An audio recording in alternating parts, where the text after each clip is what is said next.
டெல்லியில் குடியிருப்பு கட்டிடத்தில் ஏற்பட்ட பயங்கர தீ விபத்தில் 4 பேர் உயிரிழந்துள்ளனர். தலைநகர் டெல்லியில் ஹஜ்தராவில் உள்ள சாஸ்திரி நகர் பகுதியில் குடியிருப்பு கட்டிடம் ஒன்று உள்ளது.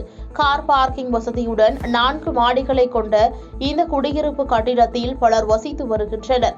இந்நிலையில் இன்று காலை குடியிருப்பு கட்டிடத்தில் பயங்கர தீ விபத்து ஏற்பட்டது. வாகன நிறுத்துமிடத்தில் ஏற்பட்ட தீ உடனடியாக கட்டிடம் முழுவதும் பரவியது. இந்த சம்பவம் தொடர்பாக தகவல் அறிந்த தீயணைப்பு வீரர்கள் சம்பவ இடத்திற்கு விரைந்து வந்து தீயை அணைக்கும் பணியில் ஈடுபட்டனர். எனினும் இந்த தீ விபத்தில் 2 குழந்தைகள் உட்பட 4 பேர் உயிரிழந்துள்ளனர். மேலும் படுகாயமடைந்த சிலர் உடனடியாக மருத்துவமனையில் அனுமதிக்கப்பட்டுள்ளனர். இந்த தீ விபத்து தொடர்பாக விசாரணை நடைபெற்று வருகிறது. பாதகம் செய்பவரை கண்டால் நாம் பயங்கொள்ளலாகாது பாப்பா. மோதி மிதித்து விடு பாப்பா, அவர் முகத்தில் உமிழ்ந்து விடு பாப்பா.